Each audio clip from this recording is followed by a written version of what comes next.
In December of 1824, 17 Hadley, Massachusetts families vanished as suddenly as they appeared within 3 months, not slain, not abducted, but left their dwellings, their source of livelihood, and their lives behind, vanishing into the forests as if compelled by some mystifying force. The local police noticed nothing, no sign of violence, no indication of force, but entire bloodlines disappeared overnight, leaving behind only their belongings and a whispered name by terror-stricken neighbors. Professor Ezekiel Drummond.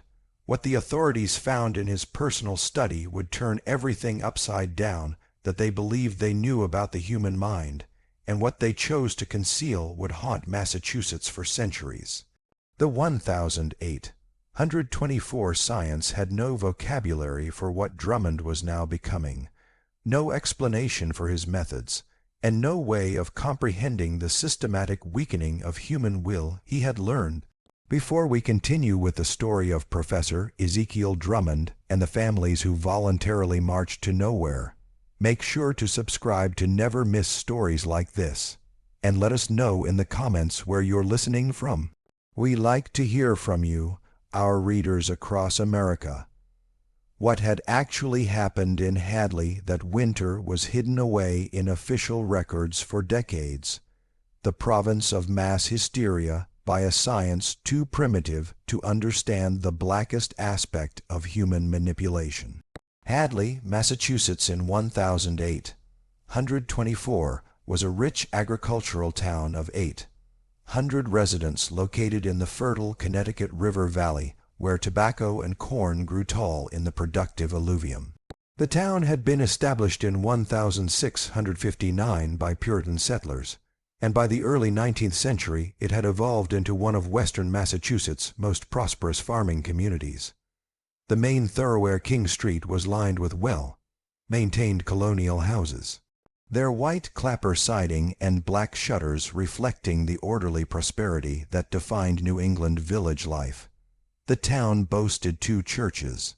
The original Congregationalist meeting house itself, with its dramatic white spire, and a subsequent Methodist chapel that housed the new tide of Irish and German immigrants who had arrived to work the growing farms.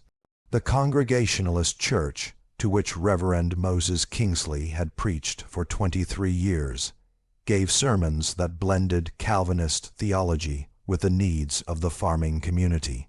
His counterpart, Reverend Patrick O'Brien, ministered to the new Catholic arrivals with a graciousness that had come to be accepted even by Hadley's most traditionalist Protestant families. The hub of the town's cultural life was the Hadley Academy, a prominent preparatory school housed in a dignified 3-story brick building on Elm Street. The construction of the building in 1798 was supported by donations from the prominent merchant families of the Connecticut Valley. The academy drew students from throughout New England, qualifying sons of wealthy merchants, politicians, and landlords for entry into Harvard, Yale, and Dartmouth. The reputation of the school as a school of academic distinction had brought great pride to the community, and families competed strenuously for their boys to gain entrance. Professor Ezekiel Drummond had arrived in Hadley during the fall of 1821, with a scuffed leather traveling trunk packed with letters of introduction that spoke of his profound knowledge of human experience and his original approaches to teaching. His credentials were unimpeachable: a Harvard College graduate with highest honors, Latin, Greek, French, and German being the languages he conversed in fluently, with articles on classical rhetoric and moral philosophy that were already published and received acclaim from Boston's intellectuals. At the age of 35, when he first arrived, Drummond was noticed with an authoritative height that commanded respect immediately. Toweringly over 6 feet tall, he had the gaunt figure of a scholar who spent hours hunched over books, but moved with the quiet confidence of one utterly at ease with himself. His most striking feature was his eyes, pale gray bordering on silver in certain light, with an intensity that made conversation partners think he could look right into their souls. His hair had prematurely silvered at the temples, imparting to him an aura of wise distinction which contrasted with his relatively young age. Drummond's voice was perhaps his greatest strength. He never used his voice above a conversational tone, but somehow, quite simply, insisted on absolute attention whenever he spoke. Students termed it hypnotic. Parents were similarly enchanted, and even Hadley's most skeptical citizens found themselves swept up in lengthy, rambling conversation with the new professor. There was a musical intonation to his voice, a careful modulation of rhythm and tone which caused even the most everyday observation to sound profound. The professor's pedagogy was one never employed by the academy. Rather than the rote drudgery and hard discipline the school had under his predecessor, Drummond fostered what he called introspective learning. He assigned students to keep close, written journals that chronicled not just their work in literature, but their emotional responses to it, their observations of humankind and their inner thoughts on the moral dilemmas dramatized in ancient works. These journals formed the foundation of Drummond's pedagogy. He would spend hours reading each student's work, making careful notes in the margin, and then conducting one-on-one conferences with them during which he did not merely talk about scholarly issues, but the deepest confessions the young men had shared on the page. Students enjoyed these conversations because they were both thrilling and unsettling. Thrilling because Drummond listened so intently to their suggestions that no adult ever had before. Unsettling because he appeared to understand their inner lives more completely than they did. The student population of the academy doubled on Drummond's watch, from 42 to 87 by winter 1824. Wealthy families from as far as New York and Boston began sending their boys to be schooled by the professor who was gaining popularity as one of New England's most forward-thinking educators. The waiting list to attend the school was so long that a few families donated in large sums to the school hoping to gain admission for their sons. Drummond lived in the Grand Colonial-style mansion on Elm Street, a two-story, 12-room house built in 1745 by Colonel Josiah Dwight, one of the founders of Hadley. The mansion came with the headmaster's position, and Drummond had filled it with an odd collection of books, scientific apparatus, and mementos from his picturesque wanderings around Europe during his college years. The neighbors noticed that he had no attendants, that he tended the big house himself, and that he had no visitors, living in a studious isolation that others envied and others found odd. His daily routine was as precise as that of a clock. He rose each morning at 5:00, spending an hour on his private study, reading over the journals his students had written the previous day. At 6:00, he would take a solitary breakfast in his dining room while reading the letters that arrived intermittently from colleagues in other universities. Classes began at 7:30 sharp, and Drummond lectured continuously through to 3:00 in the afternoon, with only a brief interlude for an airy luncheon eaten in his office. But it was his evening routine that was beginning to gain notice in town. Each evening at precisely 6:00, rain or shine, Drummond would emerge from his house wearing a black topcoat and leather-bound journal. He would walk the Hadley streets for a grand total of 2 hours, walking down streets that fronted the houses of the town's wealthiest families. He walked slowly, intently, stopping frequently to examine houses with the zeal of an architect looking at blueprints. Mrs. Abigail Hartwell, residing on the corner of Elm and King Streets, possessed the best view of Drummond's night walking. She attested to his behavior later to Constable Thomas Brewster. He would stop in front of each garden door, sometimes for 5 or 10 minutes in a row, just staring at the houses as if memorizing them. He carried that journal with him everywhere, and I would catch him taking as he watched.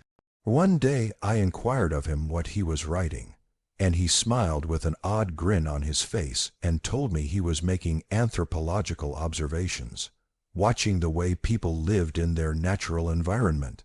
There were other neighbors who asserted the same thing. Drummond would sit up so that he would get a look at families sitting through windows at night when curtains had yet to rise. He was particularly attracted to instances of family interaction, parents yelling at children, husbands and wives talking, siblings playing.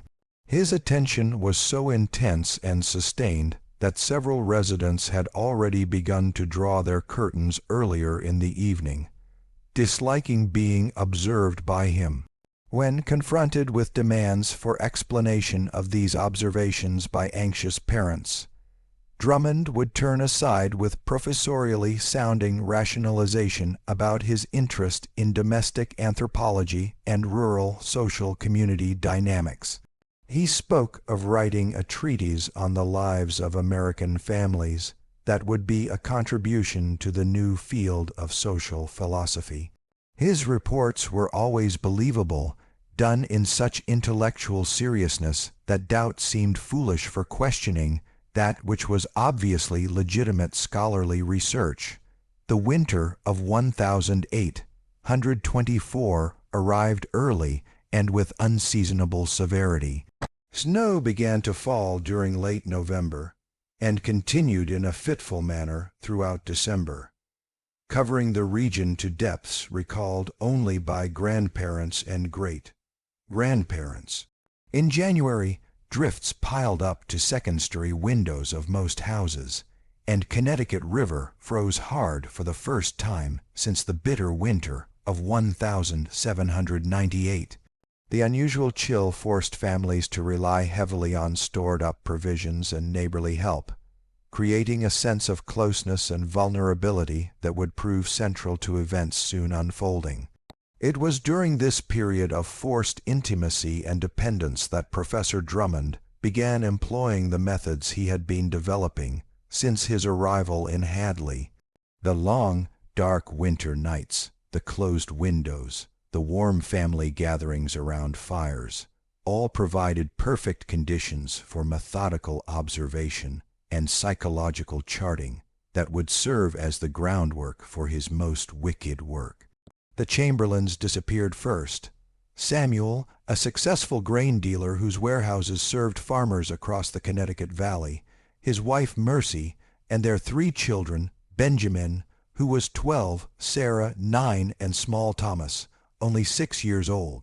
The Chamberlains were Hadley's most respected families, renowned for their liberal contributions to both churches and their unwavering hospitality to travelers coming through the valley. Samuel Chamberlain had built his fortune on astute business deals and a virtually supernatural ability to read grain prices in the volatile markets of the 1820s. His King Street warehouse was always filled with wheat, corn, and barley carefully stored in seed-aligned bins that protected the grain from dampness and rodents. Farmers came from miles around to sell their crops to Chamberlain, hoping that they would be offered good prices and square measurements. His reputation for probity had brought him his fortune, and his fortune had brought him clout in town politics. Mercy Chamberlain was similarly respected, famed across the community for her work with the Ladies' Charitable Society and her skill at organizing relief campaigns on behalf of families struck by disease or disaster. She was a small, wiry woman with premature graying hair and sharp brown eyes that perceived everything in her fastidious observations of community existence. The Chamberlain House on Pleasant Street was a location frequently filled with visitors seeking her counsel on all matters ranging from child care to nursing the sick. Their children were the delight of the household. Benjamin, the eldest, attended the academy and was a scholar with potential in mathematics and natural philosophy. Sarah was a player on both pianoforte and harp, and her talent was enough to inspire admiration even from such strangers as guest callers from Boston. Small Thomas was the favorite of the household, a bright-eyed and curious boy whose countless questions and unstoppable laughter had enthralled all of Hadley. By the end of day on January 14th, 1824, the Chamberlains had been quite normal to their neighbors. Samuel had been at his warehouse, making deals with a number of farmers who had come in to agree on spring planting contracts. Mercy had attended the weekly meeting of the Ladies' Charitable Organization, where she had offered to organize a fund-raising drive for a family whose breadwinner had been injured in a mill accident. The children had attended their regular lessons. Benjamin at the academy, Sarah and Thomas with Miss Rebecca Porter, who taught reading and writing to the younger children of great families. The family had sat down together to eat their evening meal as always and talked over the events of the day, planning for next week. Samuel had mentioned his plans to travel to Springfield the following month in order to negotiate the price of grain with merchants there. Mercy had spoken of organizing a social evening in their community to drive away the tedium of the protracted winter. The youngsters had been eagerly anticipating sledding if the weather would just be kind to them. There was nothing in their comportment to suggest any distress, any conflict, or any intention to abandon their comfortable lifestyle. Nevertheless, on the 15th of January at dawn, when Mrs. Abigail Hartwell rose to tend to her kitchen fire, she immediately noticed no smoke rose from the Chamberlain chimney despite bitter cold had gripped the valley for days. Mrs. Hartwell, a 63-year-old widow, had been living next door to the Chamberlain for over 20 years and was aware of their household routine as well as her own. Samuel was always up before daylight to light the fires and make preparations for the day's commerce. Mercy would arrive soon after, preparing breakfast for the family and getting the children ready for morning lessons. The lack of smoke coming from their chimney on such a chilly morning was unheard of and worrisome. Worrying over her neighbor's well-being, Mrs. Hartwell wrapped herself in a heavy woolen cloak and trudged across the snow-covered ground that separated the two houses. The snow was quiet, except for one set of tracks that appeared from the Chamberlain's front gate and moved towards the forest that bordered the eastern edge of town. The footprints appeared to be made by bare feet, a feat that was impossible when the cold weather should have meant instant death within a matter of minutes. The front door of the Chamberlain home creaked ever so slightly, uncalled for from a family that took pains to keep warm during the bitter winter. Mrs. Hartwell called out as she approached, expecting to hear the voice of Samuel inside. Instead, she was met by a silence so profound that it felt like a physical pressure on her ears. She pushed the door open and stepped into a scene that would haunt her nightmares for the rest of her life. The house was ice-cold, colder even than the winter air outside, as if all the warmth of life had been drained out of the rooms. In the kitchen she found the breakfast table set with the best china, as if guests of some sort were expected. 4 bowls contained congealed porridge that had chilled and hardened. 4 cups of tea had turned into amber-colored ice. The worst of it was that the settings were for 5, not 4. A spare cup, bowl, and cutlery had been placed at the head of the table where guests of honor sat traditionally. Mrs. Hartwell had eaten with the Chamberlain family many times over her years, and was sure they never brought out their fine china for a simple meal. The 5th setting placed them in expectation of someone deserving their good china. In the parlor writing desk she found the school texts of the children lying open and spread out, quill pens left in the middle of a sentence, as if the young scholars simply stopped in the middle of a task in the midst of their studies. Benjamin's Latin lesson was half completed, the fresh ink smudging when Mrs. Hartwell accidentally leaned against the page. Sarah's music remained spread open on the pianoforte, an ungainly device she had been attempting to learn for weeks.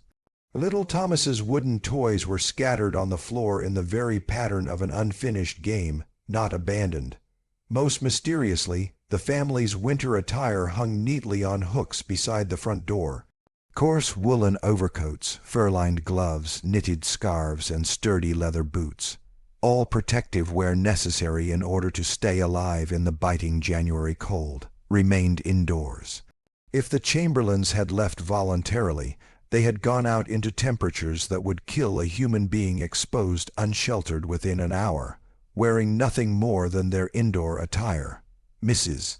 Hartwell's shouts summoned neighbors from all directions, their cries adding to the din of alarm that broke the winter morning stillness. Within a few minutes, Constable Thomas Brewster had come running, having overheard the uproar from his residence 3 streets distant. An orderly man and Hadley's initial law enforcement officer for 12 years, Brewster immediately began a systematic assessment of the scene. He could sense no struggle anywhere in the house. Furniture was still in its proper places. Nothing was overturned or disturbed, and no expensive items appeared to be missing. Samuel's money box, hidden in a secret panel in his study, contained $47 in cash and silver coins, a substantial figure that no thief would have overlooked. Mercy's jewelry, made up of a pearl necklace her grandmother had left behind, lay untouched on her dresser. The barn animals at the rear of the house had been fed and watered that morning. There was fresh hay in the manger. The cow had been milked, and the chickens had been given grain. Someone had performed these required tasks with the same diligence and concern Samuel showed every day, but he and his family did not appear. Most curious of all was the set of prints going from the front door into the woods. Constable Brewster, a woods boy himself who had been hunting in Hadley's woods since boyhood, recognized immediately that bare human feet had formed these tracks. 4 tracks, 2 of them adult, 2 smaller, marched straight away from the house in a straight line as if the family had proceeded with single-minded purpose to some specific point. The tracks were impossible, though. The snow was more than 2 ft deep, and the weather had not been above 0 degrees F for 3 days. No man could be without shoes and go through such a condition for longer than a few minutes without suffering from frost, bite so severe that he could not walk later. But the trails showed no trace of stumbling, no indication of distress or haste, no evidence that the trampers had been faced with any type of obstacle at all. The search party that was mobilized after luncheon included all able-bodied men in Hadley and a few from neighboring towns. Led by Constable Brewster and facilitated by Dr. Jeremiah Hedrick, the most educated man in the county, the searchers followed the trails where they were traceable. The prints moved in a straight line for nearly half a mile, crossing fields and stone walls with mechanical regularity, never deviating from their easterly course. At the edge of the old-growth forest which separated Hadley from the wilderness beyond, the tracks ceased. Not slowly, not masked by whirling winds or blowing snow, but abruptly halted as if the 4 people who had made them had merely disappeared. The party combed the forest for 3 days, calling the family members' names until voices were rough, probing every downed tree, every snow hole, every conceivable place 4 persons could have found refuge. They found nothing, no bodies, no garments, not a hint that human beings had ever traveled that way, as though the Chamberlain family had come to the edge of the world and stepped off into the unknown, leaving only the mystery of their vanishing and the growing suspicion that something more than natural had fallen upon their own peaceful community. What unsettled the searchers the most, though, was not what they found in the woods, but what they recalled from the days leading up to the disappearance. Several men remembered seeing Professor Drummond and Samuel Chamberlain sitting outside Henderson's general store just 2 days before the family went missing. The exchange had captured attention because of its brutality. Drummond had delivered his words in whispered, commanding tones, and Chamberlain had listened with a face that was more and more entranced. Jacob Henderson, who owned the shop, had been nearby enough to overhear bits of the exchange. He subsequently told Constable Brewster that Drummond had been discussing what he termed the burden of secret shame and the peace that follows on giving up false personas. Henderson had found it an odd topic of common parlance, but Drummond's learned position rendered such intellectual talk proper, even preferable. More unsettling yet was the testimony of young Marcus Hedrick, Dr. Hedrick's 16-year-old son and one of Drummond's most gifted students.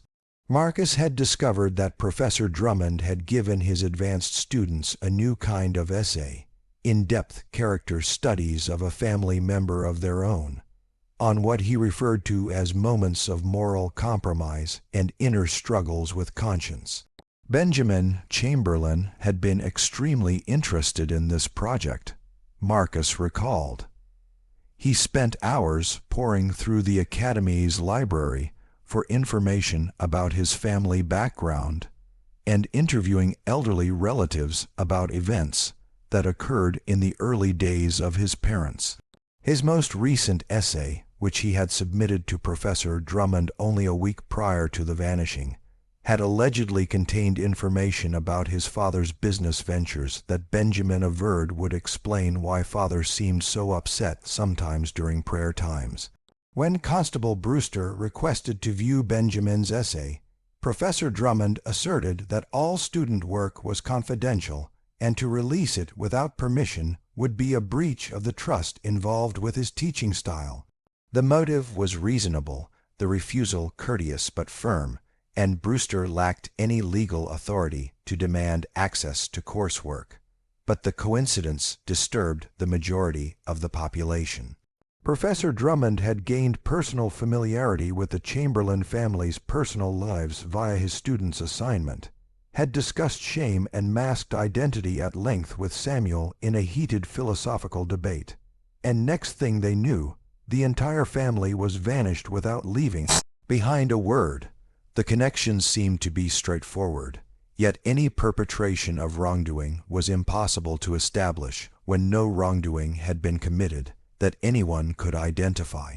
The Chamberlain's disappearance was only the beginning of a reign of terror that would transform Hadley into a town based on suspicion and fear. If you like this look at one of New England's darkest mysteries, give this a thumbs up and let us know in the comments if you've ever heard any similar stories from your region. Don't forget to subscribe. We have much darker historical precedents on the horizon that will flip everything you think about human nature on its head. During the month of January, while turning into February, the Chamberlain's fate was all anyone would discuss in Hadley's homes, shops, and churches. Residents began locking doors for the first time in their lives. Others started venturing out in pairs, not to venture out single. And some of them started watching Professor Drummond anew, wondering what role the mysterious professor might have played in the disappearance of one of their town's richest families. As weeks following the Chamberlain disappearance stretched into months, the mystery spawned speculation that ranged from the plausible to the fanciful in Hadley's tight-knit community. The most practical residents of the village suggested that Samuel's grain business must have caught the attention of bandits who, in some manner or another, must have terrorized the family into leaving their home to get at hidden money or goods. Others mentioned the unusually cold winter and speculated that the family had perished in some form of seasonal insanity brought about by cold and isolation. More pious citizens whispered among themselves of divine vengeance, speculating that some hidden sin had unleashed God's wrath on the Chamberlains. This verse was given a further boost when Reverend Moses Kingsley addressed the twice skipped church attendance of the family in recent months in his Sunday sermon, an unprecedented failure to attend church that others construed as evidence of spiritual decline. The Catholic immigrants, led by Reverend Patrick O'Brien, countered with theories about old curses in the land itself, drawing on traditions from their native Ireland about places where soil could consume the living. The most unsettling of all were whispers about Indian spirits and woods devils, superstitions sane citizens would otherwise eschew, but found themselves indulging in the face of such an inexplicable event. Old-timers recalled stories their grandparents had told of the original inhabitants of the Connecticut Valley, suggesting that the Chamberlains in some way had violated sacred ground and been carried off by forces that predated European settlement. Professor Ezekiel Drummond seemed entirely unfazed by the growing unease in the community. As others organized additional search parties and prayed gatherings to implore divine inspiration to locate the lost family, he proceeded with his routine, as usual with mechanical exactitude, some found reassuring and others found callously detached. His evening strolls never wavered, though several residents remarked that his route had expanded to encompass avenues he had previously never trodden, and his survey of the residences he skirted became more compulsive. Academy students informed their professors that their teaching styles had quietly changed since the vanishing of Chamberlain. He had introduced new writing exercises in which they had to analyze the psychological forces that compelled characters in great literature, frequently focusing on scenes when individuals chose to abandon past lives for broader truths. His assignments increasingly asked students to observe their own families through the detached perspective of social scientists, noting private conversations, routines, and evidence of hidden secrecy or unworked through guilt. These classroom assignments would have been harmless if they had not been so chillingly precise.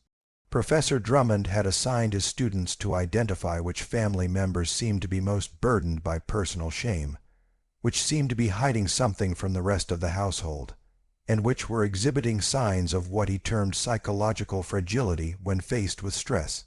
He invited them to examine their siblings and parents as human weakness case studies, dispensing the most discerning analysis with accolades that elevated the young men's desire to explore even deeper into their family's inner lives. Marcus Hedrick, Dr. Jeremiah Hedrick's 16-year-old son, was particularly intrigued by these exercises despite growing doubts about their implications. Marcus was a sensitive, reflective young man who had always been very attached to his family. But Professor Drummond's exercises forced him to view his parents and his younger sister Sarah in a new way that revealed flaws and weaknesses he had never previously noticed. At Drummond's encouragement, Marcus began documenting his father's propensity for depression on cold winter evenings. How Dr. Hedrick would sometimes sit for hours staring at the fire with an expression of intense sorrow. He observed his mother, Elizabeth's, habit of double-checking and triple-checking door and window locks, actions which betrayed anxiety about security above and beyond prudence. Most unsettling of all, he was finding himself analyzing 12-year-old Sarah's occasional nightmares, wondering what dire memories were hidden in his sister's subconscious mind. Dr. Jeremiah Hedrick was one of the very few men in Hadley who possessed as much education and intellectual refinement to rival Professor Drummond as a conversational equal on philosophical matters. A Yale Medical School graduate, Dr. Hedrick had initially been pleased of the professor's visit, anticipating challenging discussion of literature, science, and moral philosophy that would provide intellectual companionship to a society whose main topics were farming, weather, and neighborhood gossip. Their early exchange had been everything Dr. Hedrick had wanted.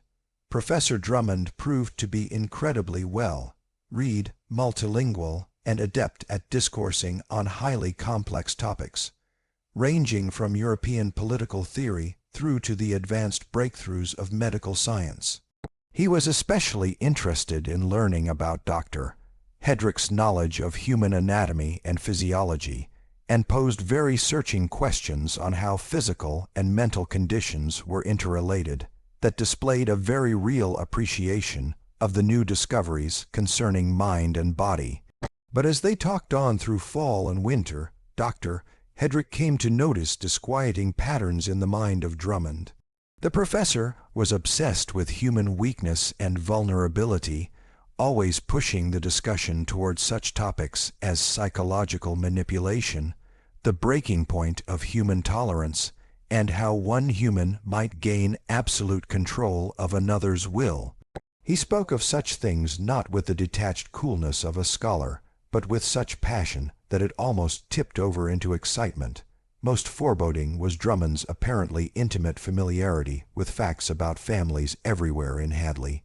Facts beyond what anyone new in town would have picked up from casual social interactions. In their conversations, he would mention casually private consultations with doctors. Dr. Hedrick had performed family disputes he had witnessed and personal troubles of Hadley residents known only to them and their close friends and relatives. Dr. 3. Hedrick inquired about how he had learned so intimate a thing about the private life of the residents of Hadley. Professor Drummond would smile and allude to his anthropological studies and his ability to read the telltale signs of human nature. He claimed that careful observation and examination could reveal far more about people than they were aware, implying that most were open to anyone with the requisite knowledge of psychology and human nature. Dr. Hedrick's own growing worry came to a fever point when he observed changes in his son Marcus' behavior during the winter season. The boy, previously warm and friendly with his family, began to demonstrate a sly, calculating demeanor that was completely out of character with his previously warm and trusting personality. Marcus started watching his family members with clinical, detached interest, studying his parents and sister as specimen in a microscope rather than the two people he loved most on the planet. The transformation was gradual but definite. Marcus began to pose curious questions about his parents' past, their marriage, their individual cares and fears. He wanted to know odd things about family money, asked for information about debts, investments, business transactions that had never engaged him before. Horribly, he started to make remarks on the psychological state of his family that evidenced a sophistication years ahead of his own years, and clinical detachment that flowed like ice water in the veins of his father. In one of the most unsettling discussions late in January, Marcus had dissected his mother's conduct with the clinical detachment of a professional alienist. He mentioned her underlying patterns of anxiety, her compensatory responses for coping with unresolved guilt, and her susceptibility to psychological pressure in times of social solitude. When Dr. Hedrick demanded to know how a 16-year-old boy had learned such jargon and knew so much, Marcus told him that Professor Drummond was making his honors students scientific observers of human nature. The final alarm bell rang when Dr. Hedrick found out that his son had been keeping serious written records of such family observations. Records he produced every week to Professor Drummond as part of his homework. Marcus showed a few pages of his so-called anthropological journal to his father, characterizing Dr. Hedrick's own behavior in clinical detachment that betrayed close acquaintance with his inner anxieties, worries, and working thoughts. The diary posts clearly stated Marcus had been working diligently for months to keep a record of every aspect of his family's private life, writing down conversations he had overheard, analyzing emotional responses to events, and keeping track of what he called psychological pressure points that could be used to control the actions of members. Watching his own life hacked up with such detached critical analysis, Dr. Hedrick was left feeling as if he were observing his family through the eyes of a hunter estimating possible prey. Chillest of them all was Marcus' description of his little sister, Sarah, the 12-year-old girl whom Dr. Hedrick, the most innocent and kind of his family, tested in regard to how easily she could be influenced by appeals to the protective aspects of her feelings about members of her family, and how susceptible she was to disintegration under long-standing emotional strain regarding her felt failure to measure up to parental demands. Dr. Hedrick realized with growing horror that his son was no longer merely reading Professor Drummond's lectures. He was being systematically trained as an agent of psychological espionage on his own family. The boy's natural love and concern for his father and mother and sister had been twisted into clinical detachment, by which he could study their vulnerabilities with scientific precision for some higher purpose, which Dr. Hedrick was only beginning to grasp. The extent of Professor Drummond's influence was even further revealed when Dr. Hedrick started quietly interviewing other parents who had boys at the academy. What he learned only served to confirm his worst suspicions. All the students in Drummond's higher-level classes were doing similar anthropological examinations of their own families. Charting private activities and conversations in elaborate journals, they turned in every week to their professor. Parents physician Hedrick interviewed had all remarked on the same changes in the pattern of their son's behavior, a new evasiveness, an analytic manner with domestic relationships, and an offensive habit of asking prying questions about intimate matters. But most of them had attributed these changes to normal adolescent development or the inevitable result of university-level education. Only Dr. Hedrick recognized the patterns. Did they begin to notice the systemic nature of the transformation their kids had gone through? Professor Drummond had effectively gotten the Academy's top students to be unwitting informants in their own homes, gathering data on Hadley's most powerful families with a completeness that would have put a unit of military intelligence agents to shame. Every private interview, every household altercation, every lapse or vulnerability was being taped and relayed to a man whose true purposes were wholly hidden behind a facade of academic respectability. As February days passed and the mystery of the Chamberlains remained out of solution, Dr. Hedrick grew more and more certain that their fate had something to do with the conscious psychological manipulation being pursued by Professor Drummond in the town.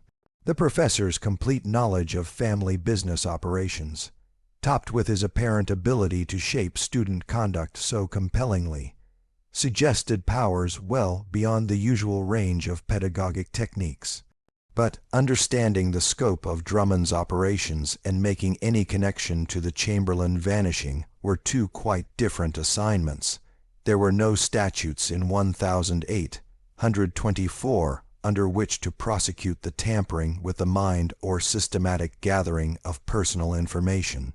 Even were physician Hedrick able to demonstrate that Professor Drummond was conducting some sort of social experiment using the Hadley households as unwitting subjects, there was no statute under which to prosecute such a procedure. More shocking was the revelation that Drummond's reach extended beyond his own pupils. A probe by Dr. Hedrick revealed that the professor had built relationships with numerous adults in the community, shop owners, domestic servants, craftsmen, and laborers who had been drawn into conversation that seemed to be light but was actually top-level intelligence, gathering missions. The vision that came into mind was of a man who had spent 3 years systematically mapping the psychological landscape of a whole district, exploring vulnerabilities, documenting flaws, and perhaps even conducting experiments in human manipulation that the technology of his day had no means of understanding or coping with. If Professor Drummond was behind the Chamberlain family's disappearance, he had done something far more evil than simple murder. He had been able to get 4 people to sacrifice their lives willingly, facing death with apparent willingness. The question that tormented Dr. Hedrick as February became March was not whether Professor Drummond possessed the knowledge and skill to orchestrate such psychological manipulation, but whether anyone would believe such skills were possible in a period when the science of the human mind was still in its infancy. The advanced nature of Drummond's methods made them invisible to a society that lacked the conceptual framework to recognize psychological warfare when it was being conducted in their midst. The second family to vanish from Hadley vanished at dawn on February 23rd, exactly 39 days after the Chamberlains had walked into the bush. It was this time the Prescott family vanished. William Prescott, the master blacksmith of the town, his wife Hannah, and his twin 14-year-old daughters Martha and Mary. Like their forebears, they left no note, no possessions, and departed their house in nightclothes alone, even though the bitter cold still gripped the Connecticut Valley. William Prescott was a man whose physical strength and unbreakable spirit had made him irreplaceable to his community. He stood over 6 feet tall and weighed nearly 200 lb, all muscle honed during 20 years of hammering iron and steel, and he was the kind of man who seemed incapable of being intimidated or bullied by any earthly force. His King Street forge was the center of Hadley's mechanical life, producing everything from horseshoes to complex farm machinery. What added to the shock of William's disappearance was his portrait of unwavering religious commitment. He had been a deacon in the Congregationalist Church for 8 years, hosting prayer meetings and organizing acts of charity for the poorer families in the town. His deep, baritone voice had directed countless Sunday morning hymns, and his unchanging presence had reassured families in grief during funeral rites. Hannah Prescott was also respected, known in the valley as a competent midwife and herbalist. She had seen the births of over 60 children in Hadley and the surrounding towns, and her knowledge of the medicinal properties of plants had preserved lives during the periodic epidemics that swept rural towns. Martha and Mary, the twin daughters, were fine needlewomen who contributed to the family's economy by making exquisite dresses for special occasions. The vanishing of the Prescott family exactly followed the same path as the Chamberlain. Neighbors found it cold and empty, breakfast half prepared on the table, and bare footprints going directly into the woods. There was one major witness to activities prior to the vanishing this time, though. Reverend Moses Kingsley had spotted Hannah Prescott in serious debate with Professor Drummond outside the church only 2 days before her family disappeared. The argument had been on for nearly an hour, with Drummond speaking in his deep, persuasive tones, and Hannah listening more and more intently.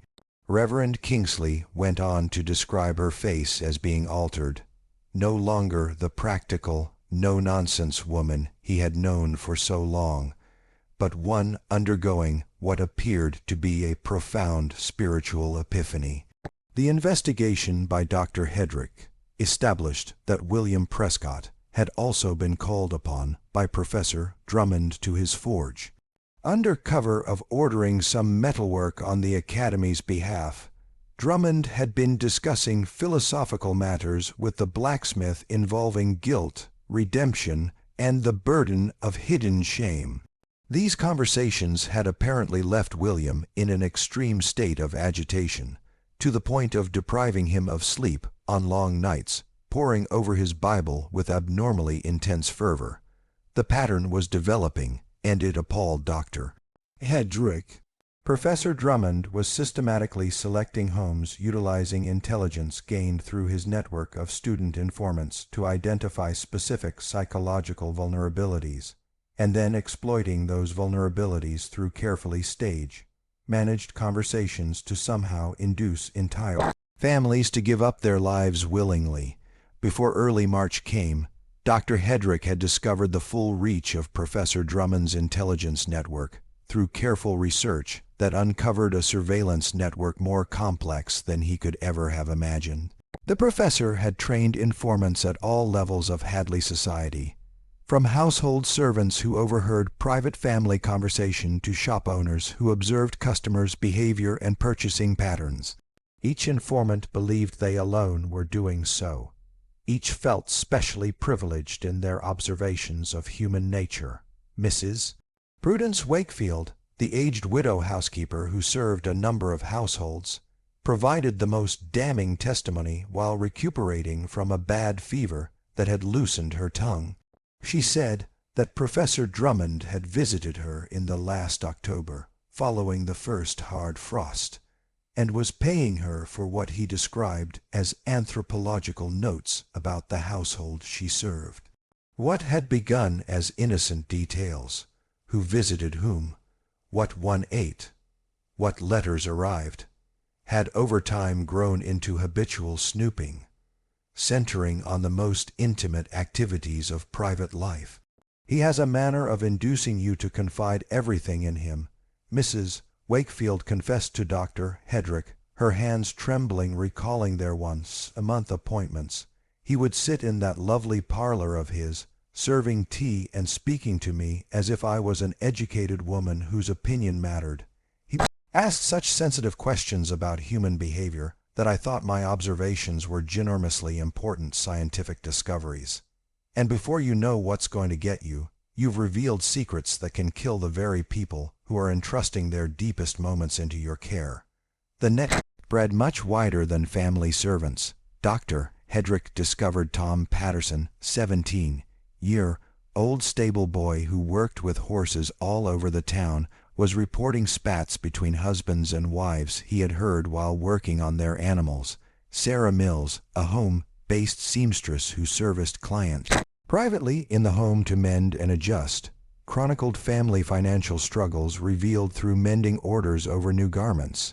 Even Postmaster Jonathan Hayes, on oath of secrecy about correspondence, admitted to forwarding information on patterns of letters, to whom there arrived letters from far-off relations, to whom there was commerce with creditors of other towns, to whom there was communication with acquaintances that would suggest hidden details of their past. Worst of all was the systematic nature of Drummond's intelligence gathering. The professor maintained scrupulous dossiers on every dominant family in Hadley and cross-referenced data from multiple sources to compile detailed psychological profiles. The dossiers contained not merely facts, but opinion, showing each family's vulnerable points, mapping their relationships, and predicting how they would respond to various types of psychological stress. Professor Drummond had constructed this network with excellent psychological ability that appealed to the deepest fears and insecurities of every informant. He convinced Mrs. Wakefield that what she was telling him was aiding crucial research that would enable future generations to understand the human condition more fully. He made Tom Patterson feel intellectually valuable by praising his comments on adult behavior, speaking to a barely literate stable boy as if he were an educated scholar. He appealed to Sarah Mills's conscience by suggesting that rich families' private misery had to be documented to counter their public pretenses of perfection. Payment to each informant was spaced carefully to create dependency without causing suspicion. Enough money to improve their circumstances quantitatively, but not enough as to suggest that something unusual was being done. Most importantly, Drummond provided their ego requirement of aggrandizement and visibility, so each person could feel that their particular status in society granted them special access to critical knowledge not available to any other person.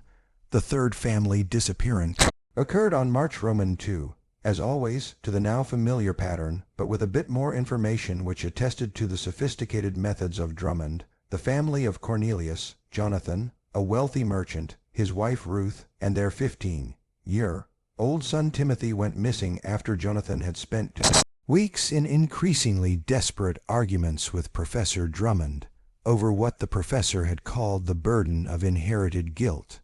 Drummond's detective work by Dr. Hedrick revealed that Drummond had somehow found out about Jonathan's father's abandonment of the Continental Army in the Revolutionary War, a family secret hidden for over 40 years. By intentional guiding of conversations and coincidental encounters with individuals who talked regarding military history, Drummond had gradually brought Jonathan into believing that his father's cowardice was gaining popularity in the community. The psychological assault on the Cornelius family was Drummond's most sophisticated techniques. He did not threaten bare exposure of the family secret. He orchestrated a series of events which at first sight appeared unrelated, but convinced Jonathan that the truth was surfacing on its own in bits. An offhand comment about Revolutionary War deserters picked up in the general store. A stranger who called to inquire the way to the abandoned army camp where Jonathan's father deserted. A book on military honor placed in full view in Professor Drummond's office during Timothy's tutoring sessions, all aimed at eroding Jonathan's safety. We thought we had seen Drummond's manipulation at its worst, until the fear in Hadley becomes hysterical.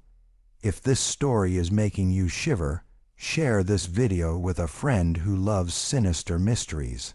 Like this video to support our content, and don't forget to subscribe to never miss more stories like this. Let's reveal together what Dr. Hedrick learned when his own family was targeted. The most horrifying discovery was made when Dr. Hedrick learned his own son, Marcus, had been targeted not only as an informant, but as an active target of psychological manipulation drives against other families.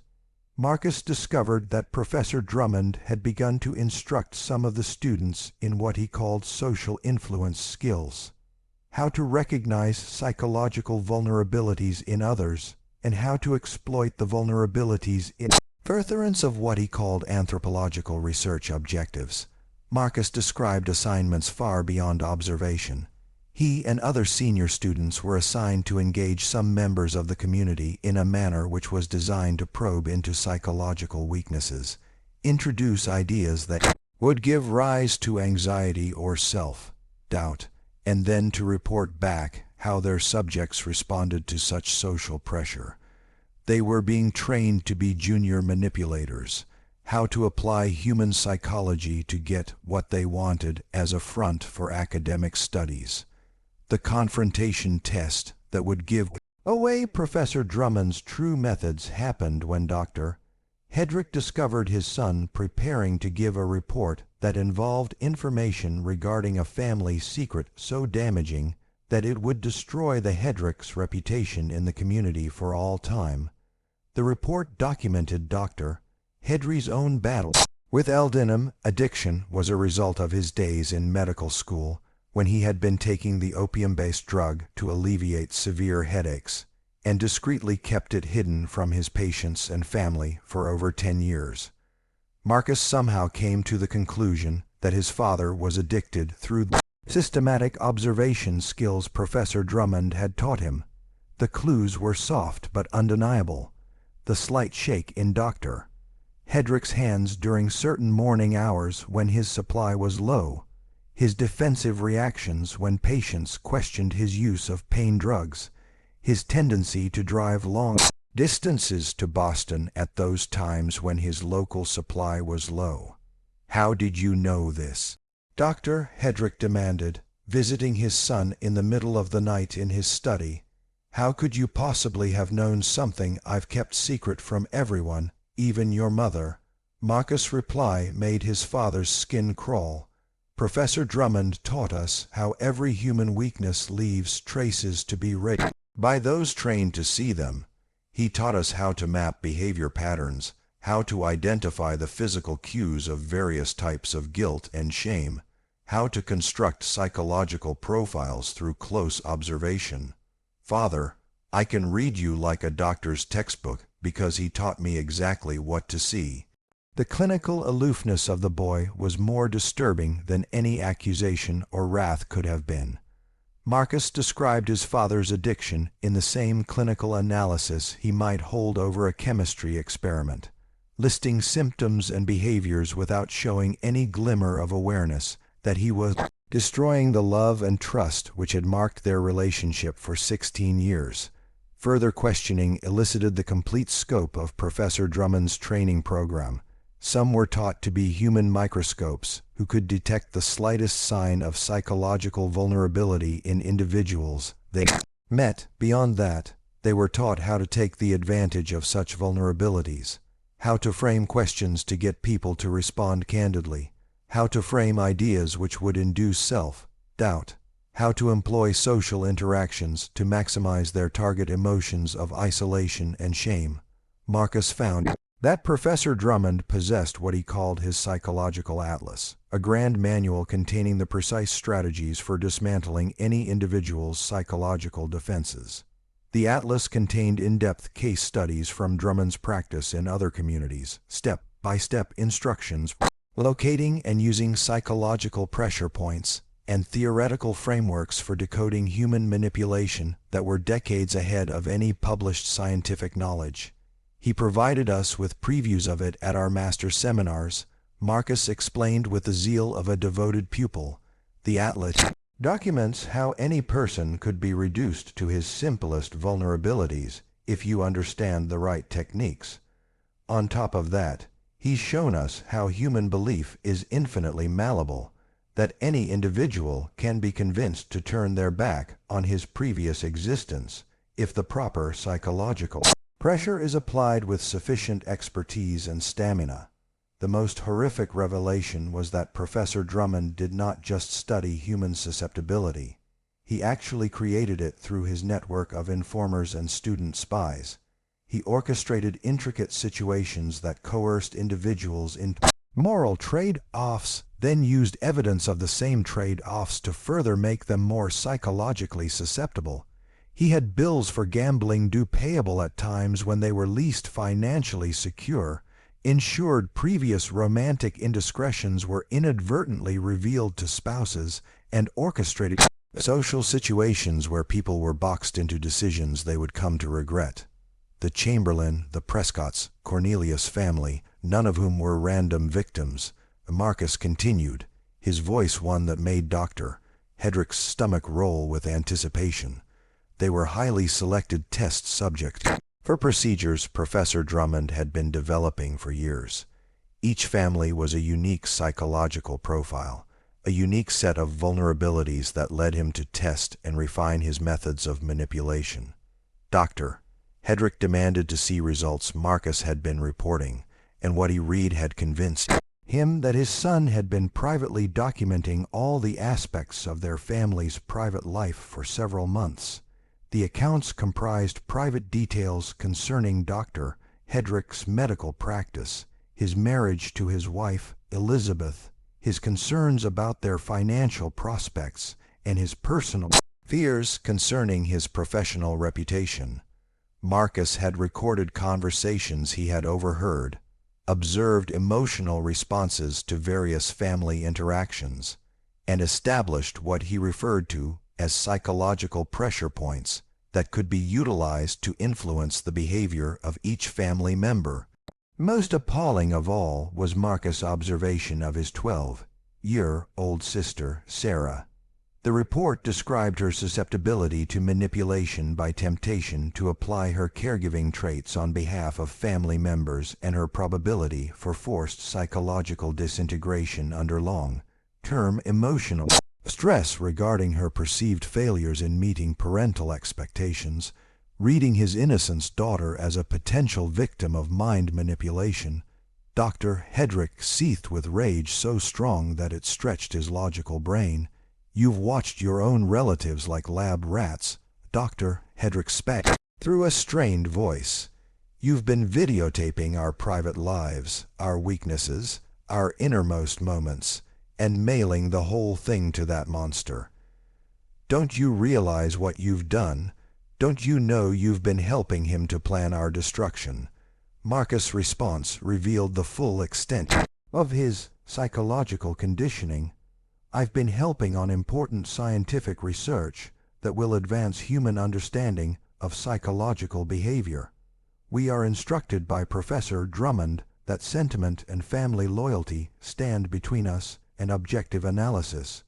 He's preparing us to see human nature in a rational, uncluttered fashion independent of the false views offered by emotional interest. The boy was thoroughly transformed. Professor Drummond had systematically removed Marcus's natural affection and devotion to one's family and replaced them with the cool, calculating analysis by which he could think of his parents and sister as nothing more than objects of research, not as those people he loved more than anyone else in the world. Armed with this devastating knowledge, Dr. Hedrick decided to take the dangerous step of confronting Professor Drummond in person.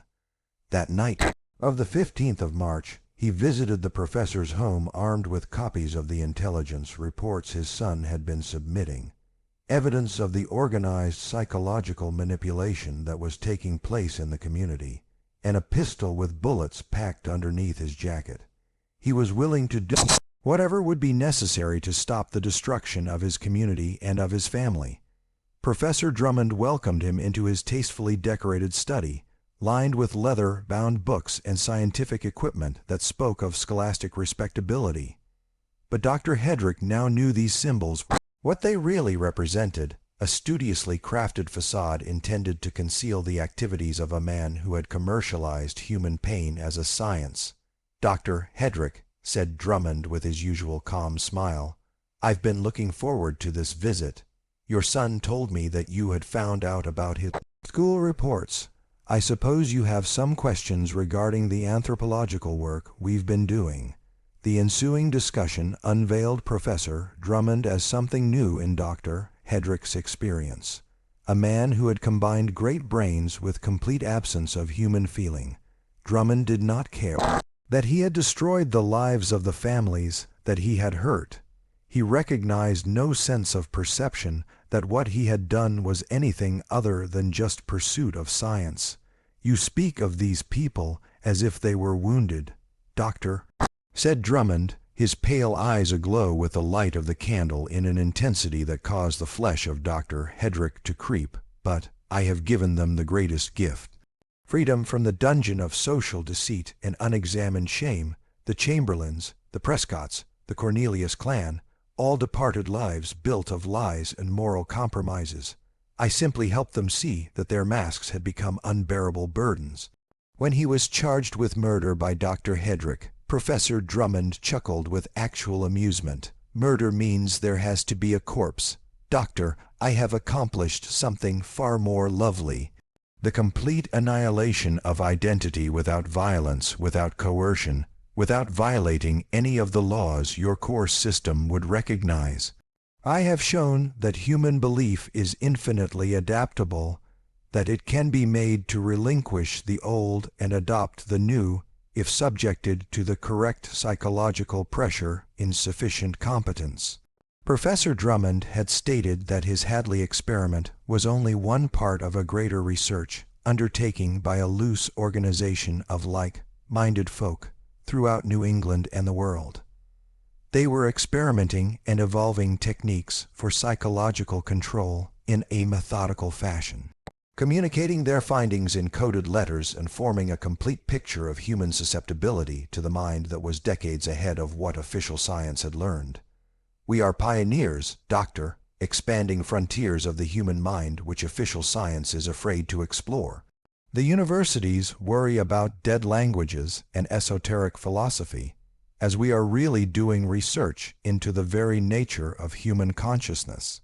My colleagues in Vermont, New Hampshire, Connecticut, and Massachusetts have achieved the same results applying the methods that we have worked out together." Drummond illustrated Dr. Hedrick shares pieces of his letters with these fellow conspirators, pieces that explained advanced techniques of psychological conditioning, improved procedures for finding vulnerable targets, and continuously ongoing experiments in human manipulation being conducted in dozens of New England towns.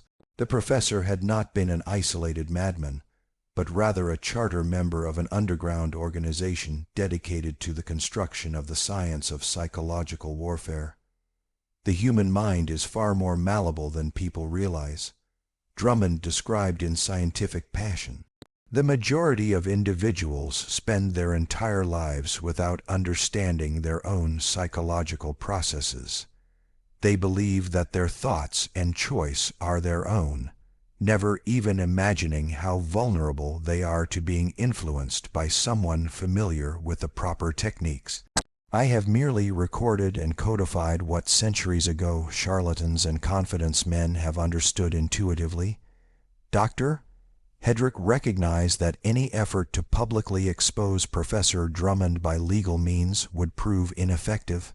There were no laws in 1824 to handle psychological manipulation. No courts would recognize charges involving systematic mental conditioning, and no authorities had the conceptual tools to grasp crimes that involved no physical traces. Drummond had operated in a realm beyond the understanding of modern justice, using methods so subtle they were well nigh undetectable to the crude understandings of his day regarding human psychology. Instead, Dr. Hedrick followed a more direct route. He discovered the loaded pistol and presented Professor Drummond with an ultimatum. Depart Hadley within 24 hours and never darken the doorstep again, or face the fury of a father who protects his loved ones from a predator who had threatened all that he holds dear.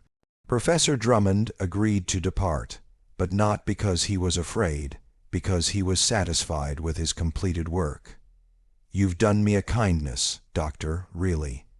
I've learned enough from Hadley to well document my methods, and this group has been a proving ground for my hypotheses. My workers and I have proven that psychological manipulation can be achieved with scientific precision, and we're ready to expand our study to large population groups where the potential is much higher. Professor Ezekiel Drummond departed Hadley on March 17, 1824, with nothing but his journals, his letters, and his atlas of human psychological vulnerability. He left no forwarding address, no hint of what he might be doing, and no explanation for spending 3 years attempting to methodically break them down psychologically. The Hadley Academy closed down a month afterward. Unable to secure new pupils once parents learned that their children unknowingly participated in his research, the 17 families who vanished that terrible winter were never heard from again. Search parties persisted in scouring the wilderness year after year, hoping for some indication of their loved one, but the forest kept silent. Dr. Hedrick persisted in his belief that they perished in the harsh conditions, their bodies pilfered by scavengers and elements, though he could not help but ponder if some did survive and establish new lives in distant lands where their fabricated shame could not follow them. Dr. Hedrick spent the remainder of his life attempting to research the psychological methods Drummond had employed, attempting to understand how one man was so able to possess such lethal insight into human weaknesses. His personal records, eventually donated to Harvard Medical School upon his 1867 death, contained some of the earliest American accounts of scientific psychological manipulation techniques, work that would not be officially acknowledged as a field of inquiry until the emergence of contemporary psychology in the late 19th century. This enigma reveals to us how easily human nature can be manipulated by those who know its most hidden frailties. What do you make of Professor Drummond's tale? Could such advanced psychological methods have been used in 1824, years before psychology was established as a science? Leave a comment below and let us know what you think of this chilling glimpse into the darker possibilities of human knowledge. If you enjoyed this dark historical thriller, Subscribe and hit the notification bell for more stories that burrow deep into the unexplored depths of American history. See you in the next video when we'll examine another case that pushed everyone's thinking to the limits of human manipulation. Hadley's loved ones never discovered their loved ones were victims of something science was not yet able to account for. A form of psychological warfare so advanced it would not be academically examined another 100 years. Professor Ezekiel Drummond had demonstrated a human mind could be broken not with violence or threats, but by the surgical employment of shame, isolation, and false promise. There was no 1008-124 term for what he had become, no theory for accounting for his methods, and no prevention method for a man who could get others to kill themselves using nothing more than carefully chosen words, spoken at exactly the right moments to minds that had been made receptive to maximum vulnerability.